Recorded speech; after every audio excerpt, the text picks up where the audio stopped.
will be taking on Edward Gaming.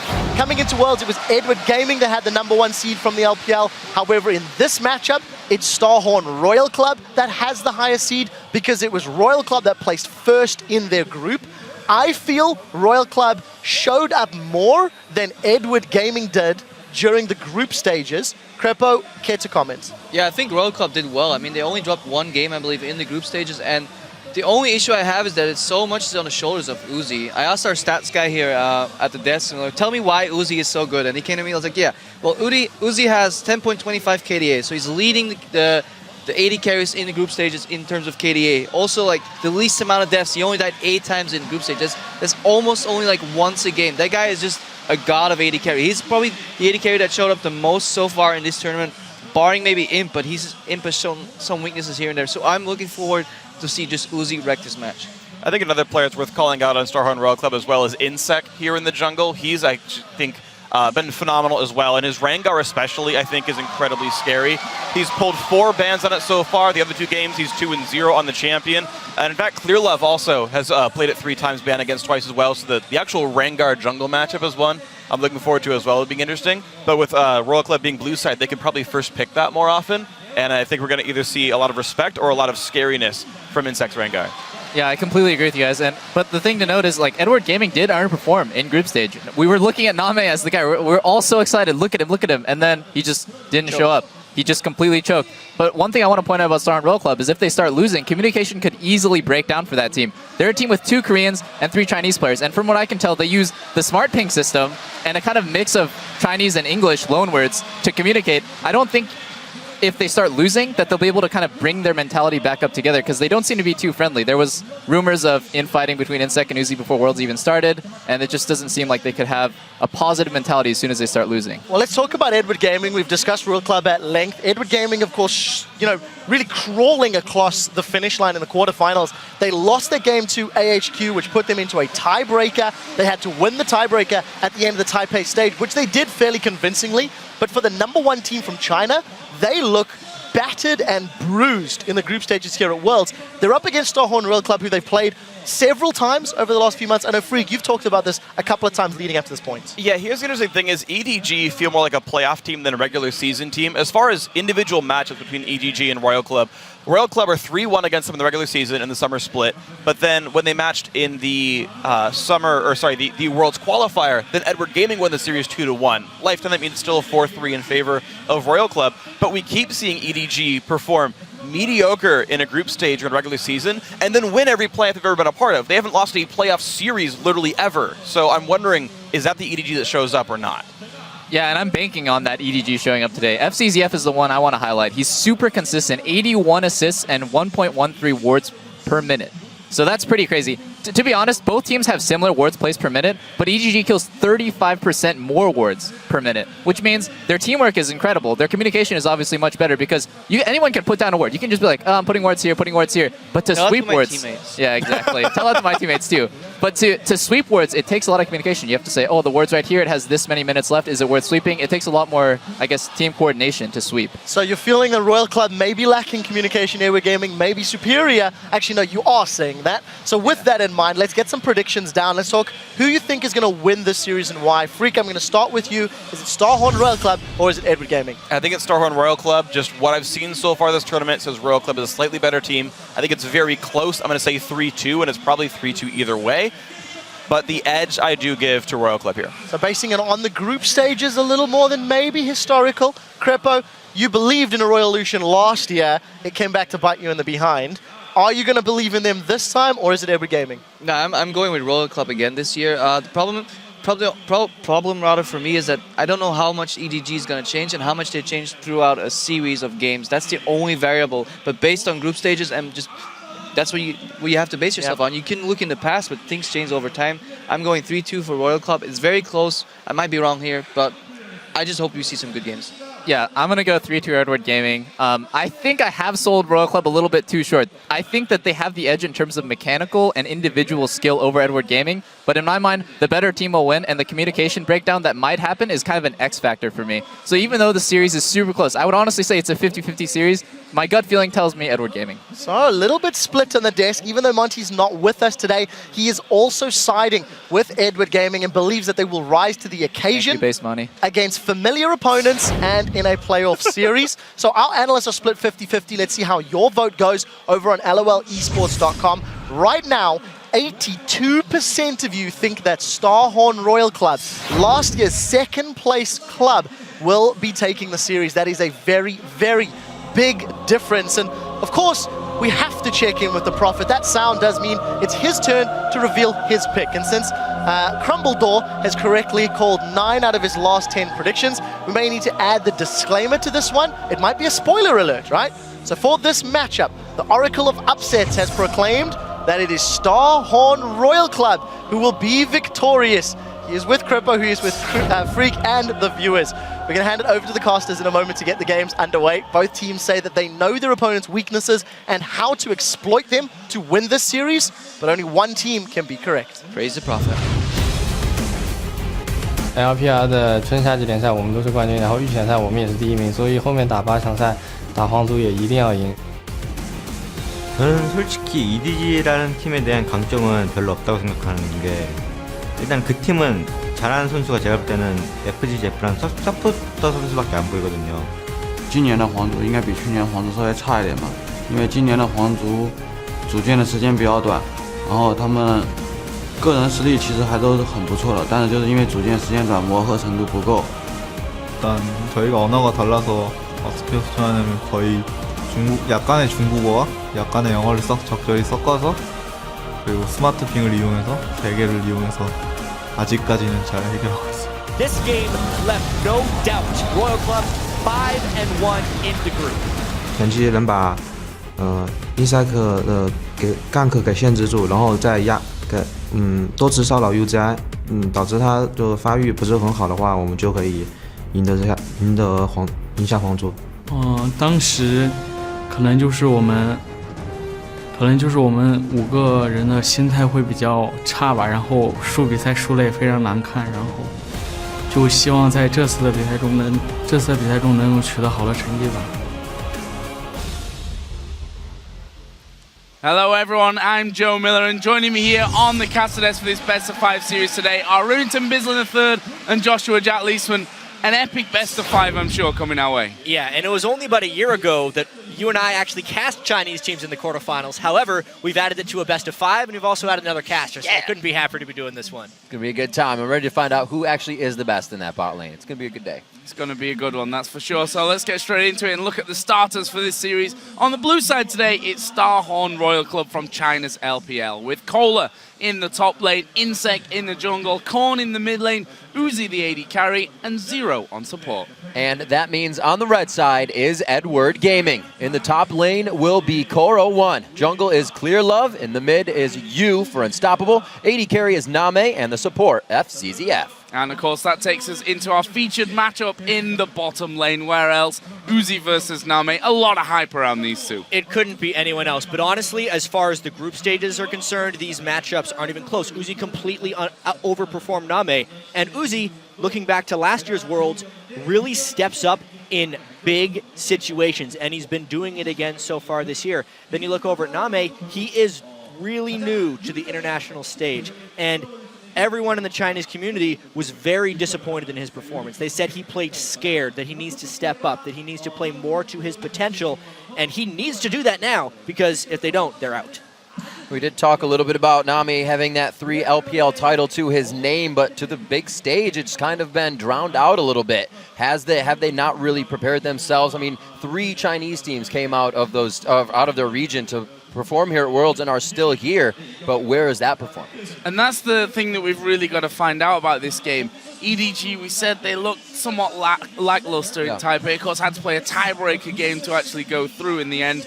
But this is a team that traditionally, when it comes to the big games, the playoff games, have always performed, always. Yeah. They always play the long game. It's funny because in-game, they play the long game, and in regular season, they're never at the very top. They come out at the end of the playoffs, though, and they stepped into group stage, as we all know, saying, they're only really preparing for teams in the other group. They knew they had one of the softer groups. They thought they'd be able to easily dispose of AHQ.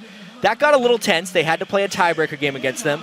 But at the end of the day, they moved on. They faced another Chinese team who, going into the event, they were a higher seed than, and they can hopefully take some of that confidence in here.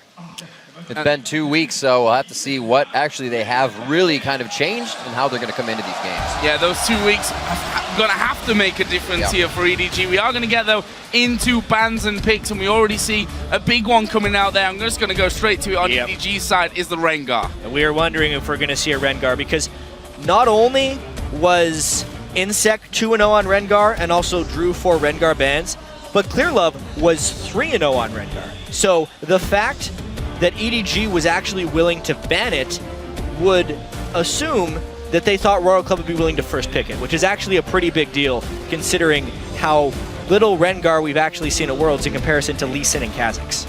Well, seeing more of the regulars that have found themselves on the ban bench in the world stage of Alistar. A little bit of Rumble coming out since everybody was trying to use that as a pocket pick. Now goes to the ban list, and we will not see that Maokai. Coral One loving to bring that in for the fights of EDG once they get to that late game. And the Fizz goes out as well. So many bans towards Korn through the regular season, and to the group stage, he actually didn't play it that well. Rise first pick. And I actually feel like EDG was trying to bait that first pick for Lee Sin. They were doing a Lee Sin Rise trade. They would be happy with one of them. We know how good Insec is on Lee Sin, but at the same time, the top lane love in these games is extremely real. EDG had Rise banned against them in 5 of their 7 games. So you can see that it was almost more important for Royal Club to take it for Cola. And on the other side, Edward decide to take Lee Sin. Gonna take that away from Insec and give it over to Clearlove. Also taking Janna here, which was, you know, Zero's big support pick as well during the group stages. Played 4 out of the 6 games on that one. End up with a 3-1 record. That's another great pick taken away, and FCZF is the kind of impact player that Edward Gaming need. Absolutely. And just looking at these pick and bans, they're fast, obviously, but we kind of have to think back to that first group stage. What were the big picks in those groups? Because they were much different than the big picks in groups C and D. Janna played absolutely huge roles in those games, and we can see the high priority here. I would not be surprised if EDG picked Aurelia as their last choice. It would be a matchup that Cola knows very well. He's going to have to take that up against Coral. Would it actually be the twisted fate for Korn to come in here? Trying to make plays for the team, trying to add more map pressure and stave off. I mean, guess what? EDG already has a slow early game, so it may be hard to utilize that pick, but locking in the Lulu as well for the mid lane. I mean, either the TF or the Lulu would have been his first choice. I feel like EDG definitely tried to starve Korn's champion pool a little bit, especially with the pick of Orianna, and at this point, they're just trying to buff up Uzi as much as possible.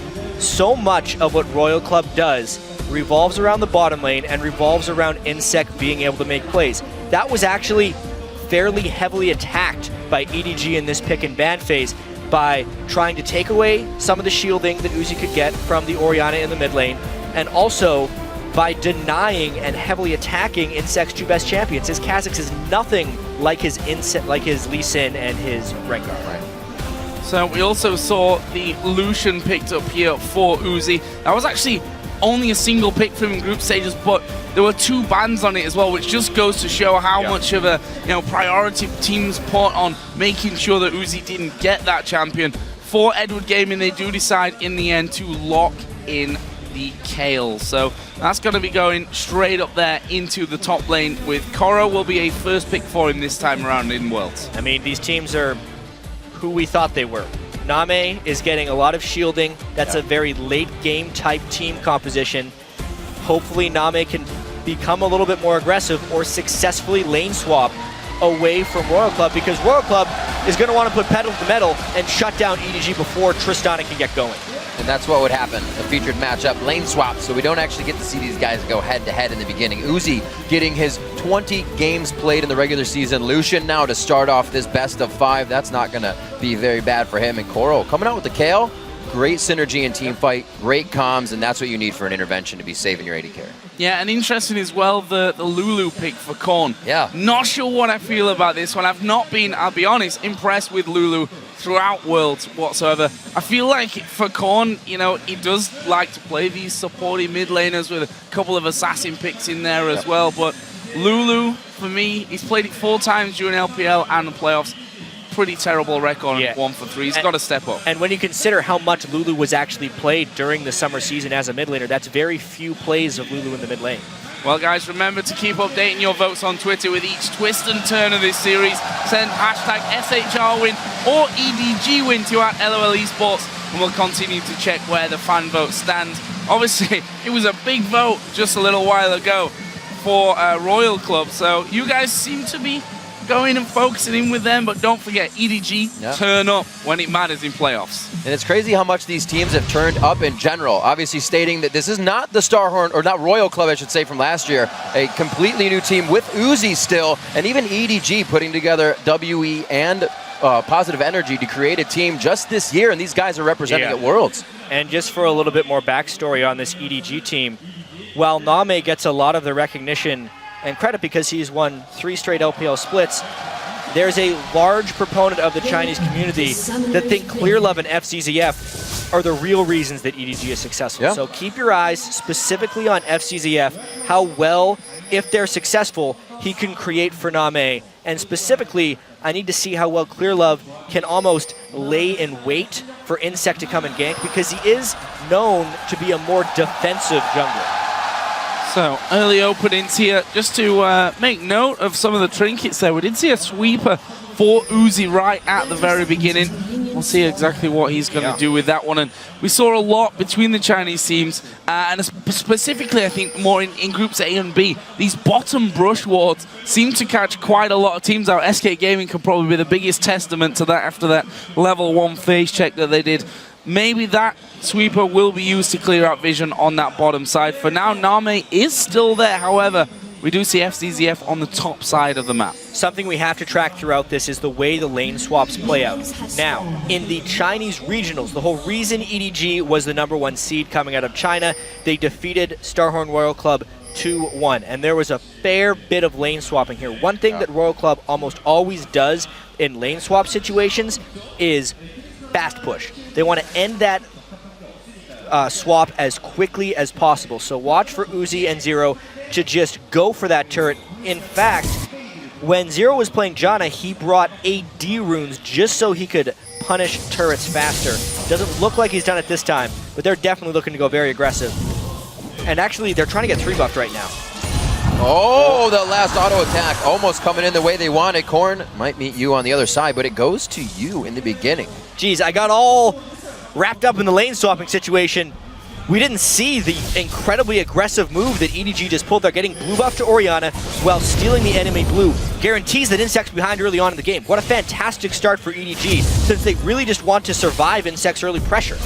Yep, and that's one of the best ways to do it. Starve him out as early as possible. We're going to see Name probably being left alone here on this top side as FZZF will walk off into his own jungle. Bottom side, though, we do see that Zero is hanging around with Uzi and not exactly pushing this lane out too quickly at this point. And of course, as I say that, they do exactly the opposite. Fires on right through. They'll get that. It looks like it's going to be Cola roaming around as we see FZZF roaming with ClearLove right now, just to keep things safe. Yeah, I would have to say, though, that push down the bottom lane wasn't actually ideal. They'd want to stack up a slightly larger minion wave before hitting the turret.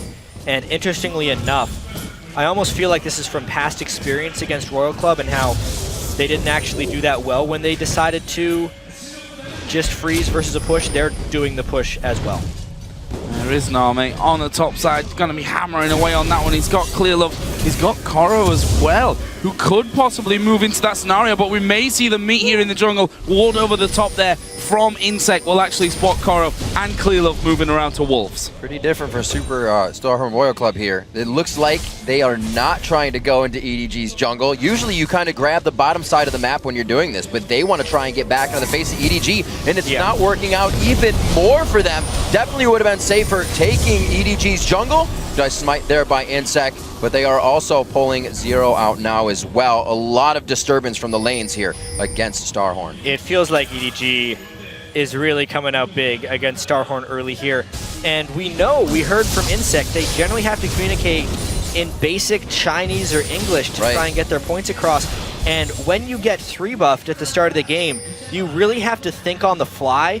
Typically, Royal Club's early games have been strong because of mechanical skill and because they can pre-plan a lot of that stuff. But when EDG threw a curveball here that worked, you can really see they're not necessarily reacting to it properly, not respecting that side of the jungle, and now trying to gank mid to make up for it. Oh, there's a slow coming in. Insect will dive on top of him. Yugo's low. Flash in as well. First blood comes down for Cola. Nice little heal at the end there will make sure that Insect survives.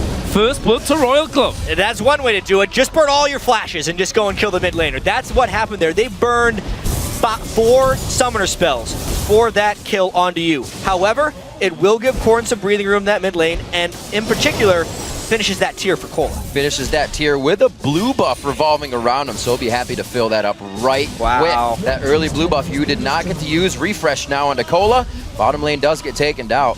Starhorn up 1.4 thousand gold at 5 minutes. Top turret is going to be falling as well then, so they'll level things up on that front. Leaves Royal Club up that gold. If you look down the AD carry, since they're now going to be going home to buy, Uzi left the lane first, will be picking himself up the pickaxe and boots, plus a couple of pots. On the other side, seems to be a almost mirror image. Pickaxe and the boots added into the Doran's blade for Nami. I completely agree with Name's build choice here, especially because they're having a good chance of having to swap back into Lucian. Yesterday, we actually saw Deft go Avarice Blade first to get Lucian and proceed to get about 50 CS behind Sneaky because he was powered up Lucian. You have to go pickaxe on Trist if you're going to be laning against a Lucian in that matchup to actually be able to have a hope of trading. And that's what Name has done here because it's going to be tough anyways. Yeah, especially against Uzi. We'll see how much they try to match up. Now a level behind. He just gets that. Name now to 5 and 5 on those levels in lane. Reports about to meet here. And we do have Clear Love on the bottom side of the jungle. He may try to get Name going just a little bit. They have the wards, but they're pushing up the lane quite hard. They may not have the pressure. Royal Club don't have the wards, so this is interesting. And that bottom side completely open for EDG to be moving through.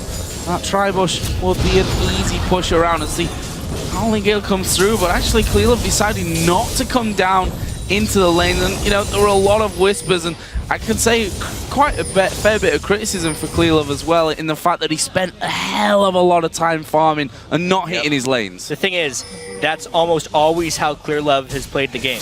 He likes efficient ganks, he likes safer things that have a higher percentage chance of working out in the long run. That's the way EDG plays. They just think about the long game. They don't try and take risks in the early game, which a lot of people credit their success to. They think because they're consistent, that's why they're able to win so much in the LPL. And it's also one of the biggest criticisms because they're consistently passive, the best teams get to take advantage of them. However, they did beat Royal Club 2-1 in that regional, but it was close. Oh, 2-1 in the regional. Seasonal games going over to Royal Club. That aggression in the bottom lane coming from Uzi now. That turret's already down, so there's not much safety for Name and FCZF to fall back to. We'll see them backing now. A little bit more pressure towards the top side here. They want this blue buff due to the loss of the last one. I really do. Oh, it's Corn. It's just Corn. It made us think he'd stolen it away from guys. It's just their solo laners actually taking that blue. In the end, because they were able to pull off that gank in the mid lane, Royal Club came out of that lane swap really well. They're able to bully back Name a little bit, and Rise is getting a fantastic freeze over in the top lane. Plus, they're able to exert pressure now with Uzi's advantage. This is the game Royal Club wants to be playing. Here we go. Now I can get excited. They're pinging their blue buff. This is the point where they're going to steal it away. Warded out pretty well, though. It looks like they're just forced to mill about around the dragon. Already warded here. Uzi's going to walk through a ward as he returns to the bottom. Got to break this freeze. That freeze he's going back there. He doesn't want to give Name too much free time. He's got 76 to 60 right now in that CS lead, so keeping that would be grand for him. Tier still stacking in the top lane. No pressure towards Cola. He could come in and be a big teleport threat soon. And another thing that really surprised me, you know, Uzi really pushing out, and I guess it's kind of typical of Uzi this, he's way past the halfway point of that lane with absolutely no wards whatsoever in that river. Fortunately for him, Clear Love as we said before, tends to farm a lot more and has not come down to this bottom lane. Finally, Zero will join in, but he himself, no Sightstone up until now. Actually went straight into those boots of mobility. That is not all that uncommon for Zero to do. And Uzi, in particular, plays heavily on his own instinct. Sometimes that gets him into trouble, but it also allows him to pull off some miraculous plays. At that moment, just because of the last time he'd seen people on the map and the vibe he was getting from Name, he thought it would be safe to be up that past that halfway point, and at the time, it was safe. This looks pretty unsafe. Flash to Zero. Pressure gained there by EDG. How are they going to use it, though? Name pushed up quite far himself. Uzi takes that chance to get a few pop shots in. Lanes are quite even now as Cola gets himself back up to where Koro was. He was about 20 CS behind, but EDG is not going back to that top lane. We'll probably see Koro float there now, but he's missing out on quite a few CS. Yeah, it really seems like they're going to be using that top lane to go for something like Dragon. However, the vision control is pretty lax. I'm a little surprised how heavily EDG has pink warded the top side of the map at the moment, especially since they had kept Insec a little bit down at the start of the game. But Dragon actually doesn't seem like the biggest of contestable objectives here, which is a bit surprising. Let's see. That lane now pushed back out. I think that means Name going to go back to base. Spend all that cash. That mid lane, obviously, Lulu-Orianna matchup. Both of them going straight into that Athene's Unholy Grail. Just see Name did get himself BF sword. However, bottom lane recalls. Is this going to be Royal Club starting off a Dragon? They only have 2 there. In fact, Insect did already start to back away and now recall from the Tribush. So no start on that side of things. However, EDG have seen them now recalling. That pink ward isn't, unfortunately, not quite far enough in to see the ward. That's the trick, seeing around that Dragon wall. That was see the same thing with Baron being inside or outside. Right here, though, there is a big jungle item mismatch. Clearlove senses the ward, actually, just because of the way the lanes were reacting here. He had finished his Lizard Elder when Insect went back to base. However, because they were slow on the collapse, possibly playing pretty passively, they may actually give time for this collapse to come down. Kale teleports, will rise follow. Teleport straight down on. They have quite a bit of fight to bring to the table. Calling from Uzi on the other side. Whoa, Name jumping right in. Knows he has the safety of Yu right behind him. Yu is actually very low on mana, so how much more can they fight this? Clearlove going straight in, and he gets eaten alive by Insect. They're going to want this fight. Back and forth. Koro falls down, not even using intervention in that fight. It's going to be FDZF now getting hit up. That's another kill for Korn. Uzi takes the safety off, and he drops FDZF in the bottom lane. Name's forced to run. It looks like they want the whole thing. The bubble hits, and he's in trouble. Going down as well. Almost the full ace. Clearlove's already spawned. It was a full ace, except the fight took a little long and was so early in the game that Clearlove was able to respawn. That was just a completely botched fight by EDG. Not only did they wait too long to start the Dragon, when they did start the Dragon, they took damage from it and faultily committed on a fight where they could not follow up onto Clearlove. The flank was happening as Clearlove went in. It's almost the polar opposite of what you would expect. You would expect EDG to have the right type of teamfight communication. You would expect Insect to be the one that goes in too far, but it was actually Clearlove. Let's see this again. I can't believe he took this. I can't believe he got that bad of a Lee syndrome. He was probably expecting a Kale ult or a Shockwave, but he didn't realize how far that spell was going to take him. Uzi, of course, because all the spells have been burned in the fight, had nothing to stop him. And yeah, Royal Club's going to know how to stop down. Never try to 1v1 Uzi either. And obviously this was a nice little move at the end of the jump over from Insect into the bubble finish. One thing that I have to point out, Koro, he had intervention available. I was watching his mana bar there because I thought surely if he's not going to use it in that scenario, he's got no mana, but chose not to use it. And the thing is, even the Shockwave at this point, doing basically no damage. You're getting the CC and a little bit of damage from it. Wild Growth's going to offer you a little bit more when that Lee Sin jumps straight into you. Wild Growth pops him up, finish him off. So, you know, Royal Club here, moving in nicely, picking up an early ace, and it actually gives them at 13.5 minutes a pretty sizable lead. And EDG is known as a team who plays the early game generally in a losing fashion. In all 3 of the games they played against Royal Club in the regionals, they were behind in the early game. However, this is a very big disadvantage. This is not just playing a little bit slow. This is getting steamrolled at the moment, and they have to make something pretty big happen if they want to continue to stall. EDG definitely feeling the pressure. You hear the community talk about Clear Love not going as hard as he does in his regular play, maybe getting under his skin a little bit. And now he just goes a little too far for the team to respond as well. I mean, are they going to defend their inhibitor turret? It's a Kale and a Janna trying to defend this. Uzi kills turrets so quickly at the moment. They finally have to send people back. Pretty crazy stuff here. Royal Club starting off game number 1 with a big lead. And, you know, we look to EDG and we say they are the most careful out of the 3 Chinese teams, and usually that dragon fight there, I think if any of the Chinese teams were to just leave it to back away, it would be EDG normally. Yeah, that one was what I just expected. seemed to be completely off, and it was funny because we heard from EDG in the pre-game video saying this is a team that doesn't speak one language. They have to use smart pings. They have no synergy. But that's exactly what EDG just looked like. Clear Love diving all the way in. And what is the last thing, in my opinion, you want to do against a team that has trouble communicating? Give them a 5v5 fight where they can all just rely on their mechanics. Split them up, split push them, make them make split decisions. That's what EDG was doing early on in the game.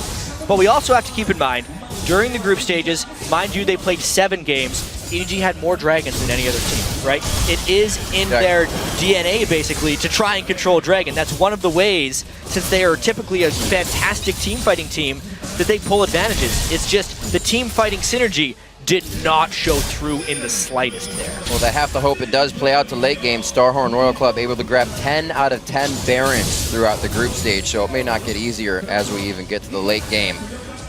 And speaking of the late game, we're approaching 20 minutes. For teams that play slow, I always love looking at the goal at 20 minutes. How often does that team hold leads? How often does that team come back?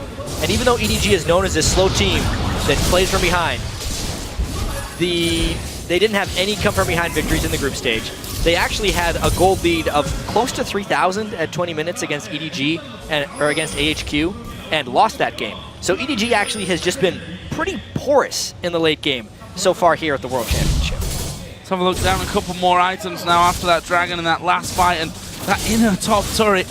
You see for Royal Club, that Infinity Edge of Uzi is done. Zeal in there as well. Rod of Ages for Cole, a Brutalizer in the hands of Insect. On the other side, Name got a little bit of everything, not quite finishing off either the Shiv or the Infinity Edge. There's a Shockwave that, well, just completely off, really, trying to hold on to this turret, but just not enough damage, and honestly, not in the right place either. No.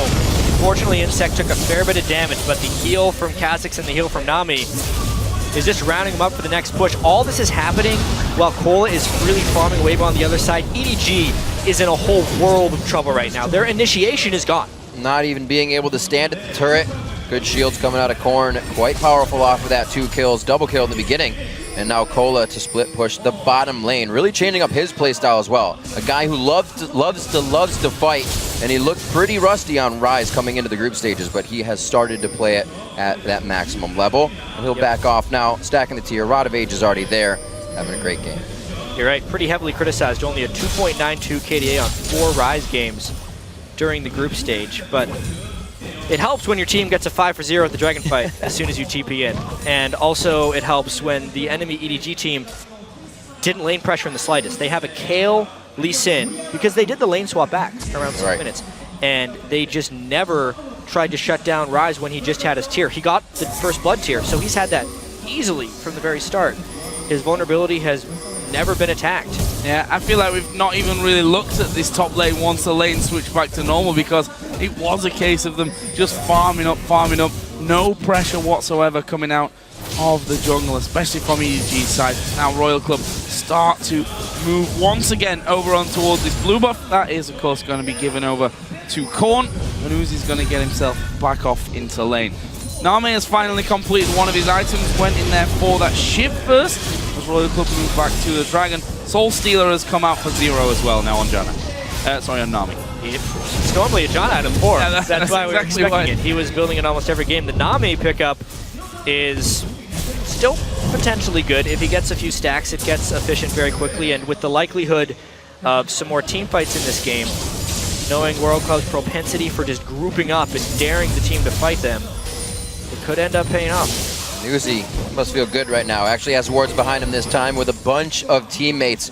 Nami trying to get it clear on, as we said, rushing that static shiv. They'll be all right at these turrets for now, but the bubble coming out doesn't look like NSEC will take that. They don't have all the vision they want for this aggression, but they're still able to just draw EDG away from everything they're needing right now. Yeah, it's just a repeated series of events right now for Royal Club. They have Rise off split pushing, they're sieging turrets with Uzi, who is continuing to crush. And I do actually want to touch on the Soul Stealer a little bit more, because so often I hate the Soul Stealer vibe because the Mikhails would just be way better in a situation. Right. But I look at the EDG team, there's really not much that they'd want of Mikhails out of all of this. Maybe you'd want to try and build an Aegis, but I can see the extended benefits of having more P on Nami. I actually really like the Soul Stealer in this situation. We're about to hit 20 minutes of this one. Yep. And it is a solid lead for Royal Club. Uzi continues to build up now with that static shift. Got a solid almost 40 CS lead, as well as that 1-0-2 scoreline. The kills have been spread across the Royal Club board as well nicely. Yep. 6,500 gold. That's not the standard, oh yeah, we're just a late game team. Guys, let's weather the storm here and continue on. They actually kind of have to make a bit of a play, or just hope that World Club stops killing turrets, stops taking dragons, stops taking their jungle. And the problem here for EDG is they don't have the greatest ability to catch people either. Maybe they can land a shockwave, but even then that'll expose them to a lot of counterattacks. Zero really just not even letting him farm. Little hasty on that tidal wave. I guess it burns a flash though. Nicely done, putting the fear in him. We'll see Koro still somewhat stay in lane. He doesn't have much to farm up there, and also the wards now, the pink wards for Royal Club being placed a little bit deeper and deeper into the jungle of EDG. It's going to be even harder for them to be at home in that side. 35,000 to 28. Royal Club very good at controlling a lead and just keeping it going throughout the game. Also got to point out the Captain Boot special from Zero. He did that most group stage games. The extra move speed, it's going to grant an already quick Royal Club team in and out of fights. Will be pretty critical. And now it's all about this Baron control, trying to get catches in the jungle. EDG is just on the run. Oh, the slow comes down. Clearlove not going to escape that one, and reaction was pretty slow. He almost walked into the bubble right at the start.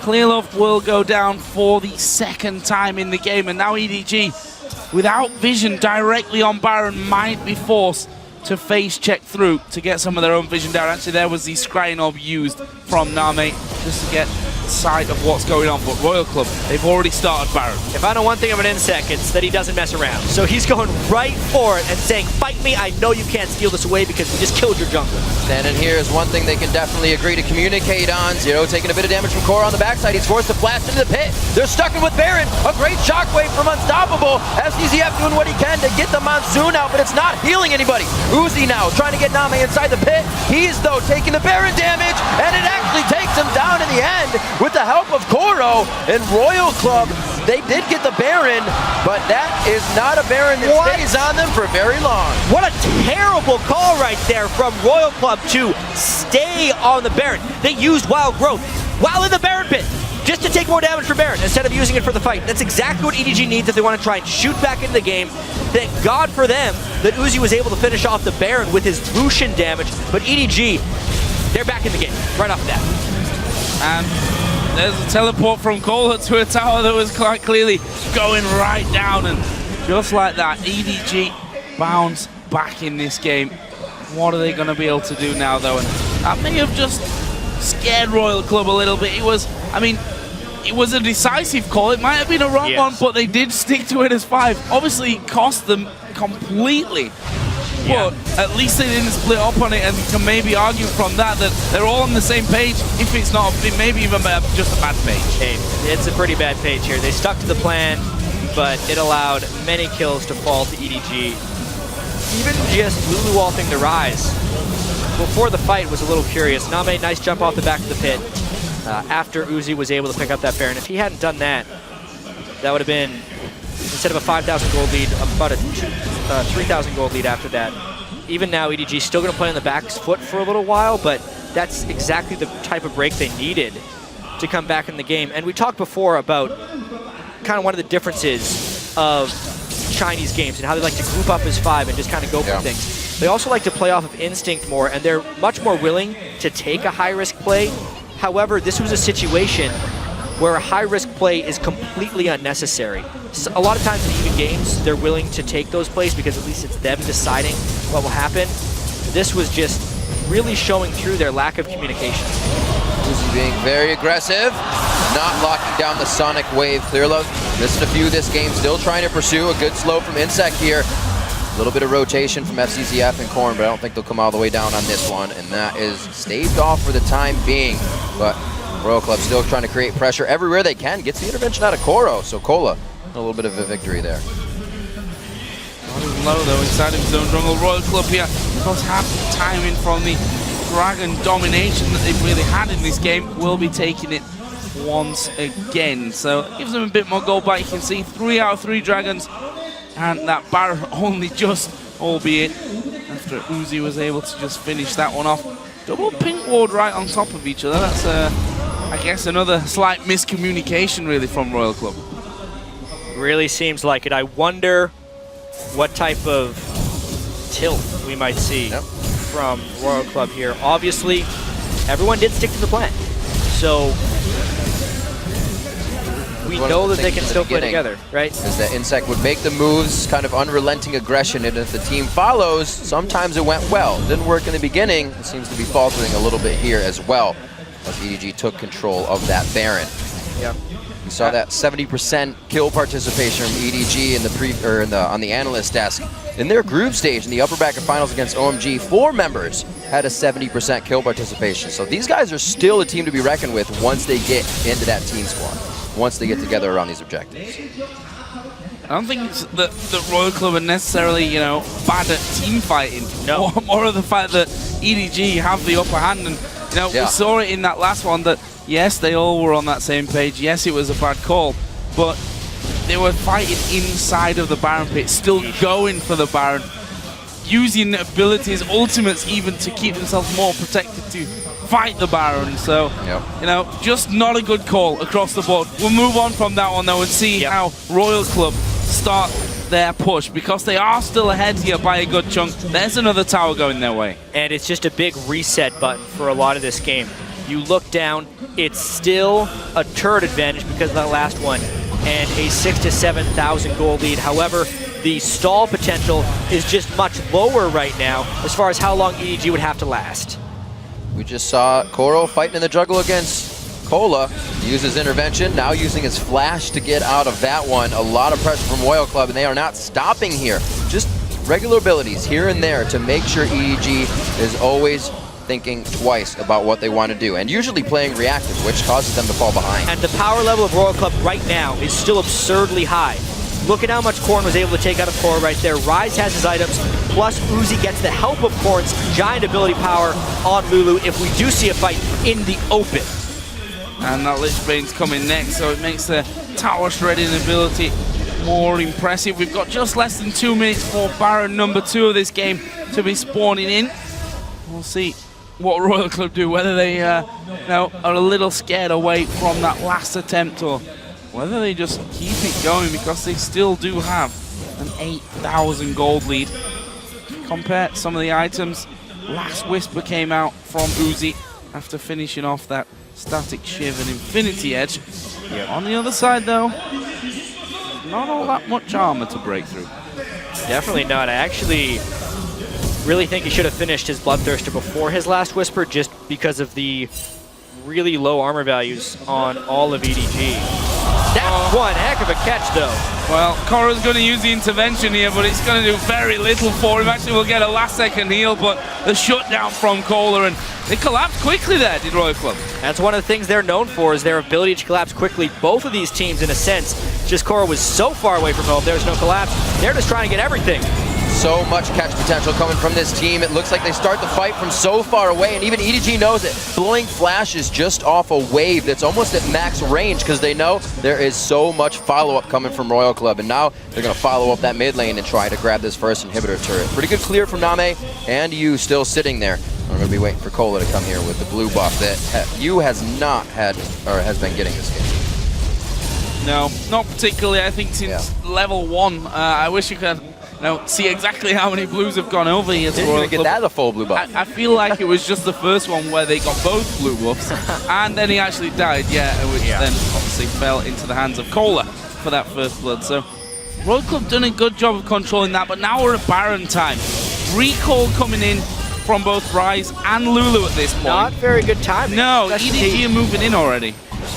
Yeesh, such a massive vulnerability that's not actually capitalized on.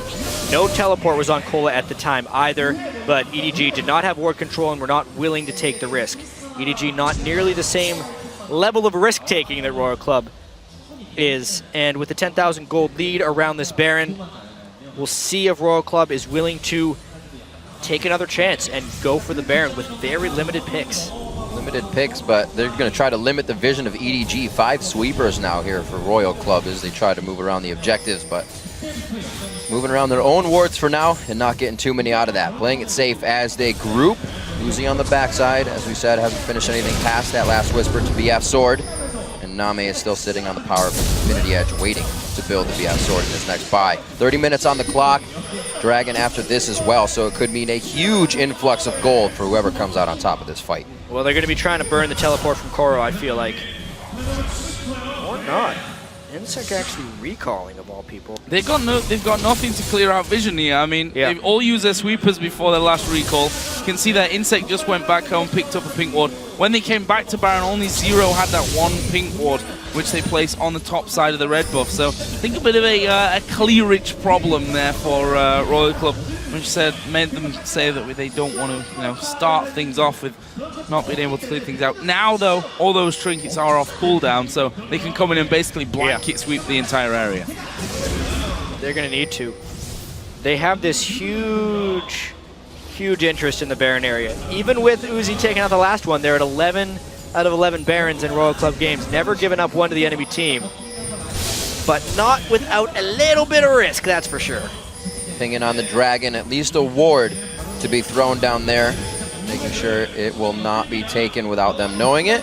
Those sneaky tricks are actually, they think they have the time to take it themselves. Enough vision onto EDG makes this safe, and it's not something that should be able to happen at least. EDG definitely lacking on wards right now across the map. There's one ward, though, that's keeping them completely safe from going towards Baron, to being baited into that one. And that's on the left-hand side, which unfortunately has just timed out.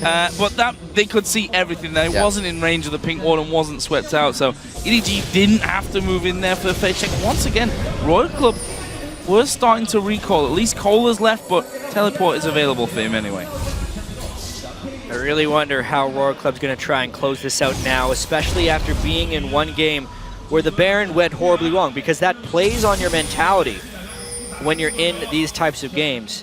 Getting aced at Baron, you think if that happens again, we're going to lose. So they're even more cautious, and that's really not the way that Royal Club is comfortable playing. They need to be able to have full confidence in the simple, one-directional calls that they're able to give, because they can't make complex plans at this stage in the game.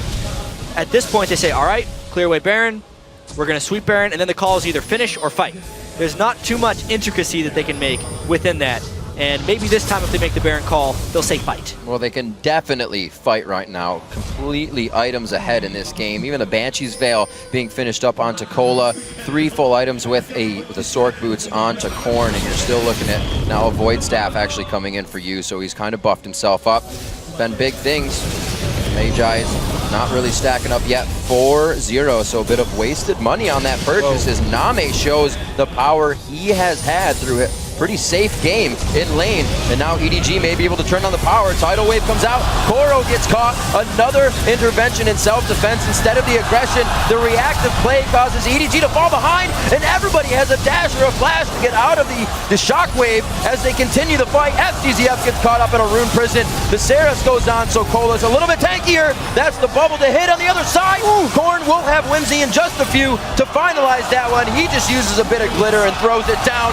Another ace, the second one on the game for Royal Club, and they're about to turn this base into shreds. Yeah, that's the fight they needed. They catch out Koro, and then it's just a pile on, much like we saw at the Dragon.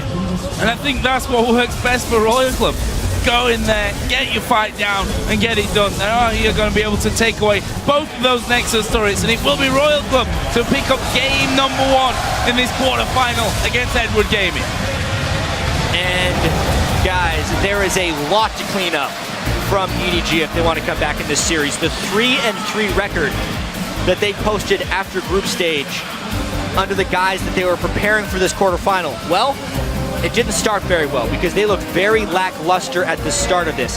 They did a kind of clever lane swap at the start, but they never maintained that success. They could not shut down Uzi, they could not control Dragons, and they just let Royal Club get out of control. We wondered in the group stage, saying that they were the team not to prepare for White because they wanted to focus on other teams. They couldn't beat them, but is that the wrong type of preparation? I think it's hard to really say if that's the right or the wrong thing. I mean, if your aim is to simply come out of groups in second place and not care too much about Samsung White, knowing that if they finish first, they'll be on the other side of the bracket to them anyway, kind of smart in my eyes. The fact is, though, they're going to be playing, they come against Royal Club, who then you say, well, you've prepared pretty much all year for these guys. Gives you even more time to prepare for them, but it just didn't show in that one. I mean, one thing, even though EDG was the #1 seed, obviously coming out of China, in the regular season of the 4 games they played, Royal Club won 3 of them. And the 2-1 they played in the regionals was really close. So it's not like this is a matchup that's super in favor of EDG. And I'm still, every time I watch Royal Club, I'm constantly impressed that they're able to be one of the top teams in the world with 2 Chinese players, or 3 Chinese players and 2 Korean players. I think China, as well as Korea and Europe, if you look at seeds 1, 2, and 3, the top 2 could have really been in any order. The 3rd seed, you can argue, maybe is weaker in some of the regions, but I think the top 2 were pretty interchangeable when seeds. So I think the word, EDG #1 seed out of China, while it is definitely real, it might be less of a important factor overall, especially considering how close these guys have been against each other all year. It definitely changed it did not change their ability to adapt after what looked like it was a shaky Baron call, but it didn't phase them. That was very interesting to see. The communication still stuck. They did make a few questionable plays after that, but they were getting the catches they wanted, and we saw in the group stages they'd go for more kills than they were turrets. They were all about finishing the game this time on Starhorn. Yeah, I know we've had a lot of shaky Baron calls in the past, and we've had a lot of games at Worlds. That may have been the shakiest Baron call this year we've seen, but they recovered. That's the important thing. They didn't tilt at all. The instant they gave it up, they were still pressuring, they were looking for catches, they were keeping their farm up, they killed turrets. Aside from that ace, they didn't give up anything. And maybe more importantly, when that Baron went down, they were far enough ahead to keep up the pressure once again. Bit earlier on that might have changed things, but guys, for a breakdown on Starhorn Royal Club's win, let's send it over to the guys at the analyst desk. Thank you very much, Joe. An interesting game there to kick us off. Starhorn Royal Club sort of keeping the tempo they had from the group stages. I immediately want to jump into the team comps that both of these squads ran out of picks and bans and just highlight something Joe was talking about. He said he's not convinced by the Lulu pick in picks and bans. Up until this game, Lulu has 4 wins and 9 losses at Worlds. Interestingly, of those 4 wins, 3 of them have been in the mid lane. All right, mid lane Lulu is working at the World Championship. Top lane Lulu is not. Just something interesting to note. And Freak, Double, talk to me about the comps. So the reason I actually think that mid lane Lulu works so well is no one's playing these champions like Ziggs anymore. You're not losing out in team fight damage by playing support Lulu. You're either seeing Zeds and Talons who are trying to one-shot one person, or you're seeing these supportive mid laners like Orianna and Lulu who are relevant in damage all the time. When you have a contrast of Lulu versus Ziggs, you're like, oh my god, my mid laner is so much weaker. When you think about top lane champions that are getting played, you're seeing about guys like Maokai, guys like Alistar who can absorb so much damage, or champions like Ryze who can deal so much damage. Lulu doesn't do either of those things. I think the disparity is very different when she's in the mid lane. Yeah, and like Krepa was saying off camera, actually, the way you play against mid Lulu is you don't fight her early because she does get outscaled probably 5 or 6 items. Orianna's a lot better than Lulu because of that big ulti, but you saw Starhorn Royal Club use their power spike so well. It's like, Kha'Zix has evolved W, Lulu's really strong mid lane, let's fight this dragon. They got a 5-for-0 and dragon. Yeah, Lulu kind of falls off, but early game, she has so much utility in her kit, right? That goes throughout the entire game. But her base damages early game are good enough so that she can win a fight on her own, and I think that's what happened in that dragon fight as well. That's where they came ahead. So we have a replay of that as well. So if we can get that on your screen right now, we can actually see where EDG falters strategically and where Royal Club just capitalizes. So before we run this, I just want to point out like that KL's on the top lane pushing already, so they have the control of the map. Yeah, and just like EDG making this Dragon Call is quite uncharacteristic. The casters talked about it, but this is not a team that generally goes for an early Dragon when their team comp does not, convincingly win. I mean, just look at the lanes right now. EDG has push on top. They have Tristana in the bottom lane. All they need to do is control their mid lane and then stall out until they either get a pick around the Dragon area because they have vision control and just avoid a team fight. They have a scaling Tristana composition. Why would you early game fight? I have no idea. But if we roll the clip, we see what happens. Kale teleports in. They do not spot the ward above, so the Ryze can teleport from the top side. And this is Uzi pinching from the bottom. And this is so great. Like, look how good his culling is. He just gets a lot of extra damage down. And here, I would have been dumb and fought Name, but he realizes a shockwave would obviously kill him, so Uzi's better than me, obviously. But the free damage he's gotten down makes this pick happen. What a Lee syndrome right there. There's literally no reason to go in. He goes in past the kill. You could kind of blame Kale. That's so stupid because it's impossible for Kale to kill him while he's just kicking in, and that just immediately a 4 vs 5 fight. 4-man Kha'Zix evolve W hits your team. You do not go in after that. And then, yeah, Uzi pinches from the bottom, cleans up. This is just a really good fight from Royal Club. And the thing is, Royal Club is so good at exploiting mistakes, and EDG was at the Baron fight as well. So that's the irony for me. Both these teams exploit mistakes so well, but they keep making them. And I wonder just, how can you keep making mistakes if you're so good at recognizing when the other team makes them and you exploit them? And when are you going to learn?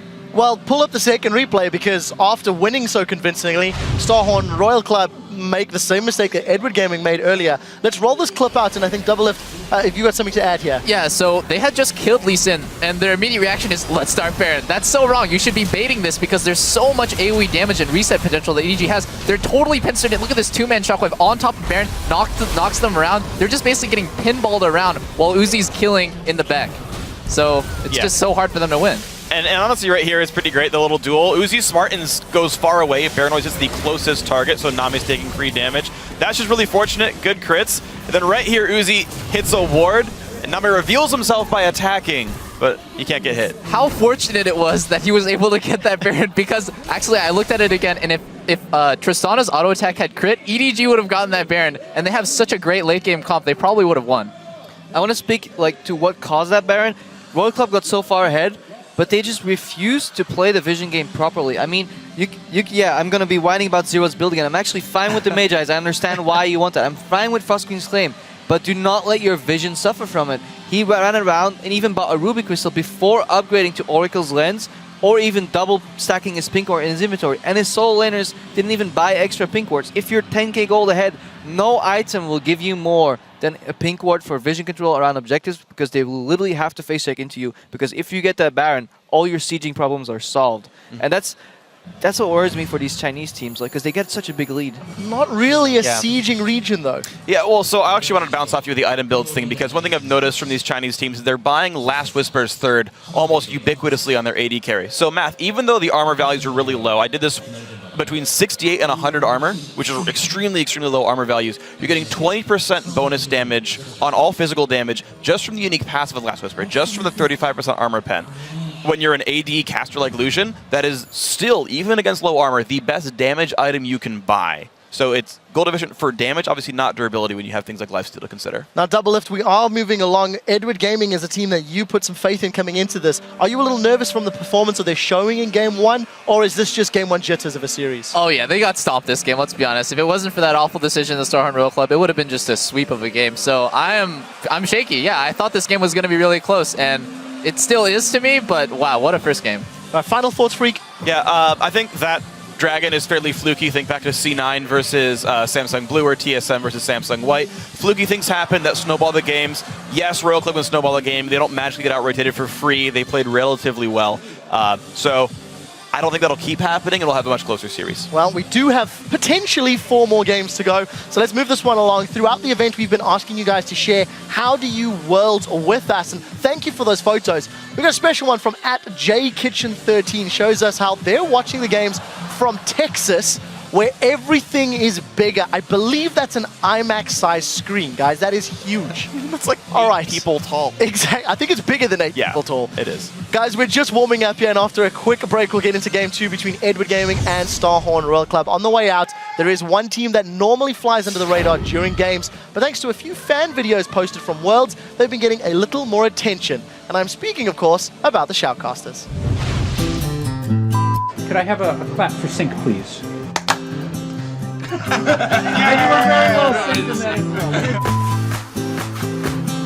Reddit videos that came out that showed us commentating, standing up, getting into the game was kind of a man behind the curtain that people have never seen before. You know, they hear us get excited, but they don't know we're actually throwing our arms around and really getting excited. Pearson's gonna get knocked away. Oh, does they finalize the kill? The ignite's there. It's all left and so long. Mata with a godlike hook from over the wall. I think one of the coolest things about watching the video is we actually got to see ourselves casting. I didn't realize how animated we were really getting. You just suddenly do something like jumping around. Apparently I was hawking him doing a team fight as well while he was casting it, and I didn't even realize. I noticed that I bent right over and get right in the screen because I'm in the zone. For me, it was the moment of when I was jumping up and down. Like, I don't realize that I'm jumping up and down when that happens. Excited. I think these guys feel it with the whole stage moving a little bit more. Everyone was wondering, like, why are they tapping the ground? Why are they tapping that? No, it's literally just if you have something to say and you want to add to that person, is to let them know that they can wrap up their point because you want to expand on it, and it works pretty well. So he'll either be tapping in, saying I got something to say, so we'll be both okay. Or pass it to circling. him. He's coming in. Yeah, or if he's got nothing to say, I'll just pass it to Joe and we'll just carry on the flow until he's got something that is seriously important. Well, actually, the casting's the really easy side. The vast majority of the work that you do as a caster is the preparation to get here in the first place. Yesterday, the three of us actually just met up in a hotel room, talked about the match for about 4 hours. We kind of already discussed the major points that we wouldn't want to miss talking about. We get these guys to bring us all kinds of statistics out that'll take them hours, and we might use one statistic that's, you know, relevant for maybe 20 seconds during the games. You know, while we do a lot of work, there's definitely a big part of the team in the background as well, helping us to get where we are. As far as getting energy for the game, that comes pretty naturally. Every hook, like I said, heat-seeking coming out of Mata. What can they ban? What can they do? TSM has to think about game 2 already. 27 minutes in, the double kill for him. 12-3, and game 1 is over in favor of Samsung Light. There's so many people watching, there's so much excitement in the room. You know the history of both the teams, and it is such an important moment for these guys. And the fact that we get to experience that and bring that to the viewers completely fuels us. It's Worlds.